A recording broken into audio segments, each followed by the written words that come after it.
At first, Ayla believed the worst was behind us. That illusion lasted exactly 6 days. 6 quiet, fragile days where nothing happened.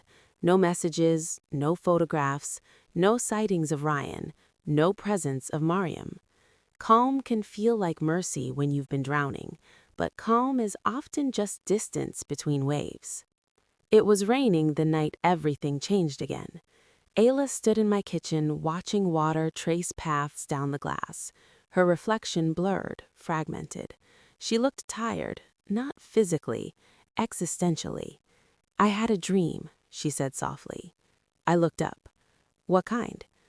"You were standing far away," she said, "watching me, but when I tried to reach you, you didn't move."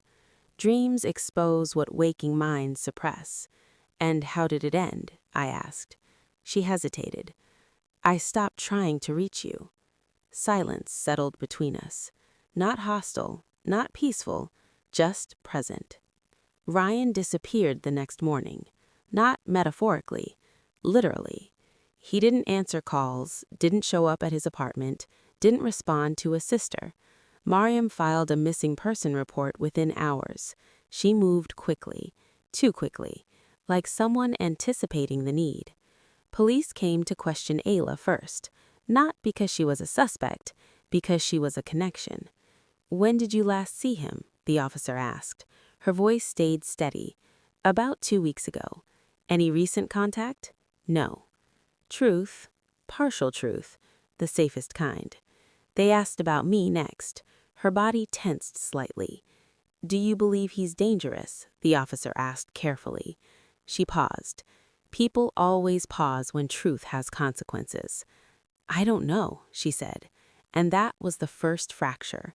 Not in me, in her. Doubt doesn't need proof, just possibility.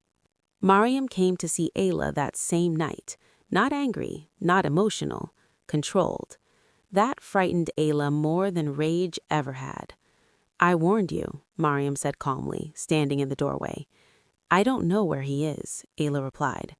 Mariam studied her face carefully, searching, not for guilt, for weakness. "You chose him," Mariam said softly. Choice again. Always choice. "I chose myself," Ayla replied. Mariam's expression didn't change, but her eyes darkened. "Be careful. Sometimes we don't realize what we've chosen until it's too late." Then she left, leaving doubt behind like poison in the air. Ayla didn't tell me about that visit immediately. She waited, observed, watched me the way I had once watched her. Obsession teaches observation. She noticed small things, the way I never seemed surprised, the way I didn't ask questions about Ryan's disappearance, the way calm lived too easily in me. Absence reveals more than presence. That night, she asked carefully, "Do you think he's gone for good?" I met her gaze. "Yes," I said. Not hopeful, not relieved, certain. She noticed that, and something inside her shifted. Not fear, not yet. Awareness. 3 days later, police found Ryan's car, abandoned, parked near the edge of the river. No signs of struggle, no blood, no evidence, just absence. Absence is its own kind of evidence. Mariam didn't cry publicly. She spoke carefully.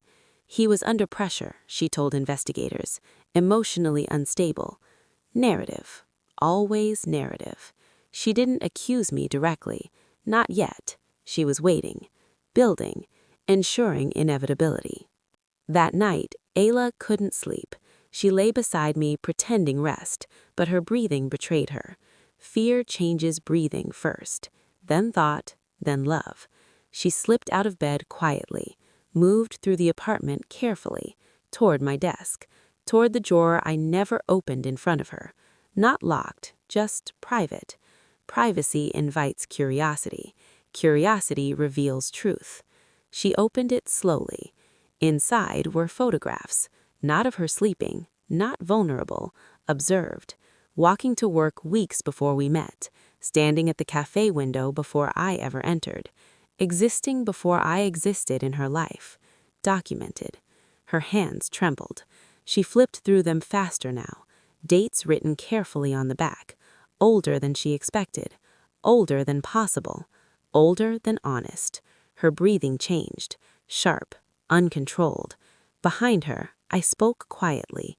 You weren't supposed to find those yet. She froze, didn't turn around, didn't speak. Fear had arrived fully now, not of violence, of truth. Slowly she turned to face me, her eyes wide, searching. What is this? She whispered. Truth stood between us now, unavoidable. I wanted to understand you, I said calmly. Her voice shook. Before we met? Yes. Silence exploded. Not loud, but devastating. How long? She asked. Time mattered now. Long enough, I said. Tears filled her eyes. Not sadness, betrayal. You were watching me, she whispered. Not accusation, realization. Yes, truth is cruelest when spoken plainly. She stepped back. Distance instinctive, necessary. Why? She asked. Because obsession isn't born in moments. It's built in observation, in patience, in inevitability. Because you were already breaking, I said softly. Her face collapsed, not physically, internally. You planned this, she whispered. No, not planned. Understood. There's a difference. But she couldn't see it yet. All she saw now was me, not as lover, not as safety, but as watcher. And for the first time, Ayla was afraid of me, not because of what I had done, but because of how long I had been there, watching, waiting, becoming inevitable. Outside, somewhere in the city, police searched for a man who would never return the same. Inside, Ayla stared at me like she didn't know which version was real, the man who loved her or the man who had always been there. And in that moment, she began to understand the most dangerous truth of all. She had never been alone, not even in the beginning. Ayla stood across from me, the photographs trembling in her hands. Her breathing was uneven now, sharp inhales, controlled exhales, trying to stabilize something that had already shifted beyond repair. You were there before me, she whispered. Yes. How long? Long enough to know you weren't safe with him. Her eyes hardened. That wasn't your decision to make. No, it wasn't. But obsession doesn't wait for permission. She stepped back again, distance growing, calculated, measured. You built this, she said quietly. You built us. I understood us, I corrected. That's not the same. It wasn't, but it wasn't entirely different either. Outside, sirens wailed faintly in the distance. The city was moving, searching, investigating a disappearance that had not yet found a body. Ryan was still missing, and now, so was her certainty. You knew where I'd break, she said. You waited for it. I didn't cause it, I said calmly. I recognized it. Recognition can feel like manipulation when you're the one being seen too clearly. She laughed once, short, breathless, wounded. You don't get to call this love. There it was, the word, love. Fragile, heavy, contaminated. I never lied about loving you, I said. You just lied about the beginning. Fair. Painfully fair. She moved toward the door, not running, not panicked, thinking. I need air, she said. I won't stop you. And I didn't, because control at the wrong moment destroys everything. She stepped into the hallway, paused, looked back at me, and for a second, I saw something unexpected in her eyes. Not just fear, understanding. Then she left. The police came the next morning. Not for me, for her. Miriam had filed a supplemental statement, claiming Ayla had been emotionally compromised, suggesting coercion, implying manipulation. They wanted to ensure Ayla was safe. Safe. Again, that word. She looked at them calmly. I'm not being held, she said. "Are you afraid of him?" the officer asked carefully. The pause this time was longer, more deliberate. She thought about the photographs, about the watching, about the waiting, about the man who had understood her fractures before she did. She thought about Ryan grabbing her wrist, about Miriam documenting her sleep, about a world that had always watched and judged and shaped her without asking. And then she answered, "No. Truth. Complicated, but real."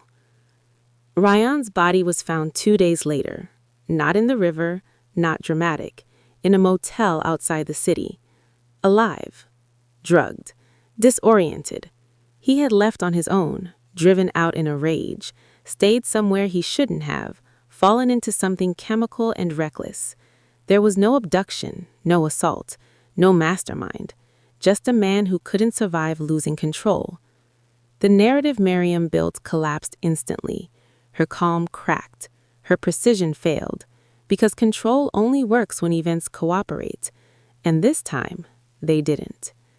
Miriam came to see Ayla one last time.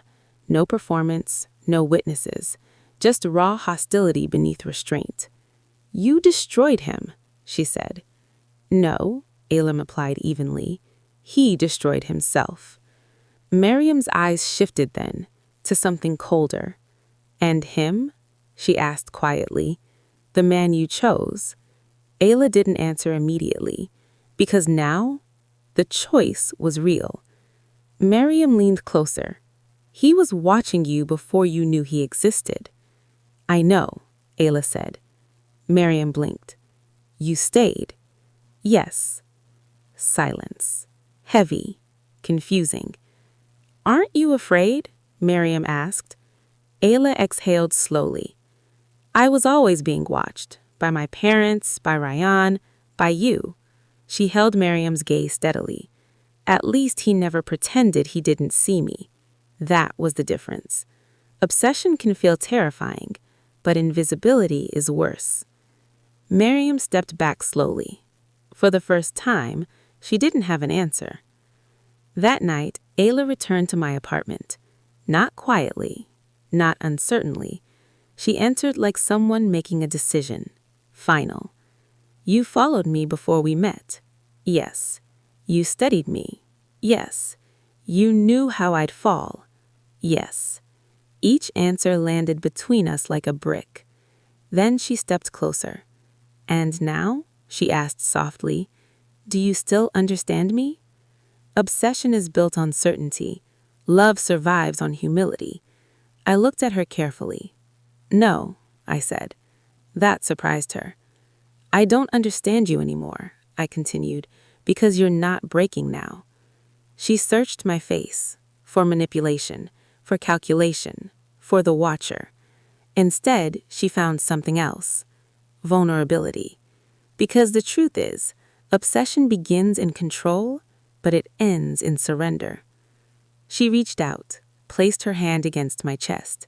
Not submissive, not fearful, equal. "You don't get to control the ending." "I know." "Then understand this," she whispered. "I'm here because I choose it." Choice. The word that started the war. The word that ended it. Months later, the noise faded. Ryan left the city. Miriam stopped watching. The cafe reopened its doors to me. Ayla found new work. Life stabilized. But something fundamental had shifted. She still watched me sometimes, carefully, measuring, and I let her. Because now, the watching was mutual. Not predator and prey, not savior and fracture. Two people who understood exactly what the other was capable of and chose to stay anyway. Love isn't safe. It never was. It's not gentle. It's not clean. It's two damaged people recognizing something sharp and dangerous in each other and deciding not to look away. Did she escape? No. She saw everything and stayed. That was the only ending that ever made sense.